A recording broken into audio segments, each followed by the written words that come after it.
तो इनको एक एक करके हम निकालते जाएंगे और इधर रख लेंगे।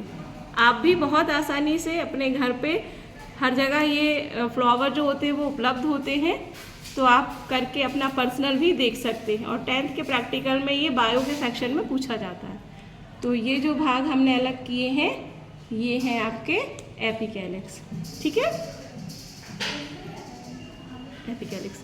अब इसके बाद आती है बारी, पीछे एक और हरा भाग है, एक ये हमसे टूट गए दो, इनको बोलते हैं बाह्यदल। क्या बोलते हैं? बाह्यदल या कैलिक्स। तो इसको भी हम एक एक करके अलग कर लेंगे और बाह्यदल के इस पे हम रखते जाएंगे इस तरह से।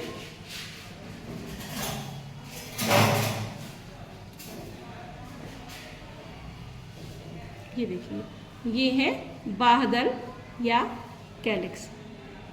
अब आपको ये जो आकर्षक बहुत डार्क कलर का दिखता है, इसको पेटल बोलते हैं। इसके हर एक भाग को, हर पत्ती को पेटल बोलते हैं, यानी कि दल बोलते हैं। और इसको बोलते हैं करोला। इनको एपिकैलिक्स, कैलिक्स और ये होते हैं करोला। तो करोला हम एक एक करके निकाल लेंगे इसमें से।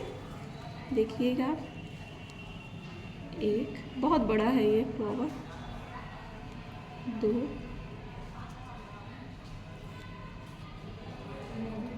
3, 4 और ये 5 भाग पेटल हमें इसमें मिलते हैं, ठीक है। ये हो गए हमारे करोला या दल। अब इसमें ये जो भाग हमारे पास मिलता है ये है इसका स्त्री केसर और पुंकेसर। तो पुंकेसर जो भाग होता है इस पुष्प का नर जनन भाग होता है, और जो स्त्री केसर भाग होता है वो इसका मादा जनन अंग होता है। तो पुंकेसर में ये जो इस तरह की संरचनाएं बारीक बारीक दिखती है ना, इनको पुंकेसर बोलते हैं। और इनके भी अलग अलग भाग हैं, यहाँ पर निकाल के रख देती हूँ मैं। ये परागकोश कहलाती है। जो पीली संरचना दिखाई दे रही है ना, आपको दिख रही है ना इसमें, ये जो पीली संरचना दिखाई दे रही है ये परागकोश होते हैं। इसमें परागकण होते हैं अंदर।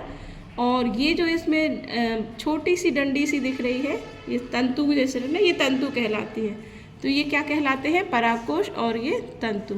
बहुत सारे होते हैं ये।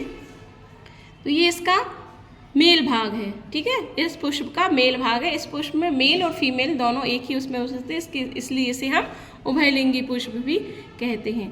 अब इसमें ये जो लंबी नली दिख रही है आपको, यहाँ से लेके यहाँ तक, ये इसका जब हम और अंदर डिटेक्शन करेंगे तो इसमें हमें वर्तिका, वर्तिकाग्र ये दिखाई देंगे। इसको हम लोग तोड़ेंगे।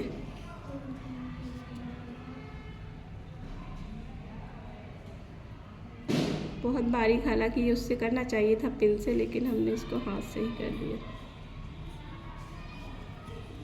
ये भाग इसका अलग हुआ। ये बीच में एक नली निकलती है, एक बारीक नली।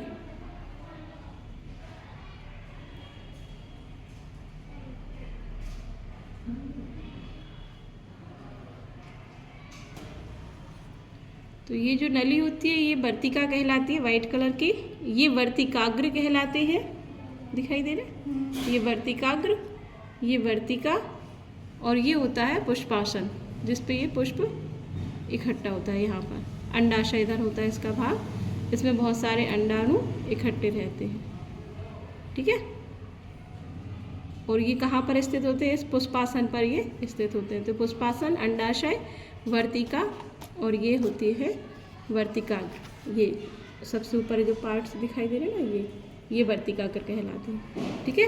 तो ये इसका जायांग या स्त्रीकेसर या गायनोसियम, ये क्या है आपका पुंकेसर, पुमंग या इसको हम बोलते हैं एंड्रोशियम, नर जनन भाग। शुरू से चलते एक बार फिर से रिवीजन करते हैं। देखिए, सबसे पहले हमने पर्णवृंत, calyx, corolla, sorry epicalyx, calyx, corolla, पुंकेसर यानी एंड्रोशियम। पुंकेसर में के भी 2 भाग होते हैं, है ना, परागकोश और तंतु। और इसके भाग आता है स्त्रीकेसर। स्त्रीकेसर में 3 भाग होते हैं, अंडाशय, वर्तिका और वर्तिकाग्र। इस प्रकार से हमारा गुड़हल के पुष्प का जो डिटेक्शन है वो पूरा होता है ना। अच्छे से देख लीजिए आप लोग, और इस प्रैक्टिकल को सभी को कक्षा 10th में लिखना होता है। नाम है इसका हिबिस्कस रोजा साइनेंसिस, चाइना रोज, गुड़हल या जायसोन, जो भी आपको ठीक लगे। वैज्ञानिक नाम इसका हिबिस्कस रोजा साइनेंसिस। पसंद आए तो चैनल को लाइक करिएगा। इस प्रैक्टिकल को कक्षा 10th के बच्चों को शेयर कीजिएगा सभी लोग। Thank you.